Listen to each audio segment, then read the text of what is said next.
नवी मुंबईतल्या एपीएमसी बाजारामध्ये केरळ आणि रत्नागिरी, देवगड, महाराष्ट्रामधून जवळपास 17,000 आंब्यांच्या पेट्यांची आवक झाली आहे। मागच्या वर्षीच्या तुलनेमध्ये ही आवक प्रचंड कमी आहे आणि मागच्या वर्षी गुढीपाडव्याच्या मुहूर्तावर जवळपास तब्बल 1 लाख पेट्यांची आवक एपीएमसी बाजारामध्ये झाली होती।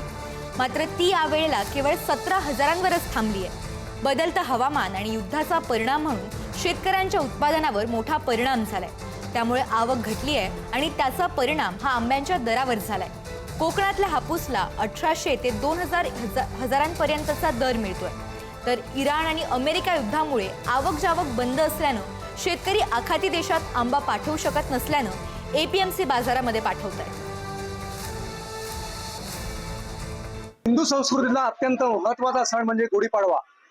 आपण बघत असाल गुढीपाडव्याला अनेक नागरिक जे आहेत ते विविध प्रकारच्या वस्तू आणि खाण्याचे पदार्थ हे विकत घेत असतात। उद्या गुढीपाडवा आहे आणि या शुभ मुहूर्तावर नवी मुंबईतील एपीएमसी मार्केटमध्ये आपण बघत असाल आंब्यांची आवक जी आहे ती प्रचंड मोठ्या प्रमाणामध्ये आपल्याला जायला मिळते। आपल्यासोबत आंबा व्यापारी आहेत, आपण त्यांना विचारणार आहोत की यातला फरक काय आणि यातले दर काय असणार। आजची स्थिती काय आहे? आता किती पेट्या दाखल झाल्या आहेत, म्हणजे केरळवरून किती आणि कोकणातून किती? आता आजच्या मितीला आज जो आवक जी झालेली आहे ती आज जवळजवळ 5,000 पेटी ही कोकणातून आलेली आहे आणि जवळजवळ 12,000 पेटी ही केरळमधून आलेली।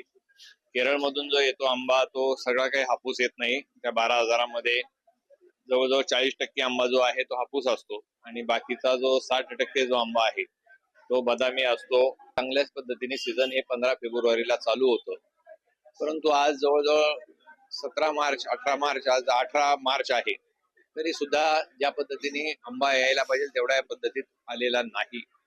दरवर्षी पाडव्याच्या मुहूर्तावर जवळजवळ 1 लाख पेटीची आवक मार्केटमध्ये होत असते।